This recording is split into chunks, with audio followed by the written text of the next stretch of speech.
গত ভিডিওতে আমি আপনাদেরকে বলেছিলাম অস্ট্রেলিয়া আসার পর সর্বপ্রথম আপনাকে যে কাজটা করার উপদেশ সবাই দিবে সেটা হলো উবার, এবং এই ভিডিওতে আমি বলবো দ্বিতীয়ত আপনাকে যে কাজটা করার পরামর্শ সবাই দিবে সেটা হলো হাউসকিপিং। আসসালামু আলাইকুম, আমি শামিরা পারভিন এবং আমি রয়েছে অস্ট্রেলিয়া সিডনিতে অ্যান্ড ইটস বিন 2 ইয়ার্স। তো আপনি যে কাজটা এখন করছে সেটা হলো হাউসকিপিং। এবং আমি এই ভয়েস মেসেজটা মনে হয় তৃতীয় বা চতুর্থবার দিচ্ছি।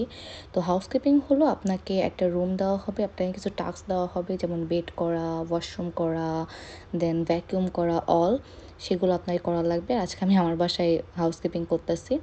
তো উবার হলো এমন একটা জিনিস যেটা হলো বিজনেসের মতো, আপনি কতটুকু অর্ডার পাচ্ছেন সেটার উপর ডিপেন্ড করবে। এবং হাউসকিপিং হলো আপনাকে রুম করার উপর আওয়ারলি টাকা দেওয়া হবে, যে আপনি 1 ঘন্টায় কাজ করলে ঘন্টার উপর টাকা দেওয়া হয়, যেটা অ্যাকচুয়ালি একটা জব, মানে অস্ট্রেলিয়াতে যেমন পে করা হয় আমাদেরকে আওয়ারলি, ওইটাই। তো অনেক সময় অনেক কোম্পানি বলে যে একটা রুম করতে 30 মিনিট লাগে, সো তুমি 2টা রুম করলে 1 ঘন্টা ধরা হবে।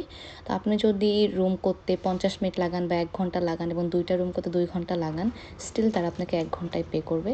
দ্যাটস ওয়াই এখানে হাউসকিপিংয়ে সবাই বেশি দিন করে না, জাস্ট যাদের জব নাই তারা হলো অ্যাপ্লাই করে। আর যেহেতু এই কাজটা সবাই বেশি দিন করে না, এজন্য ভ্যাকেন্সিও অ্যাভেলেবেল থাকে।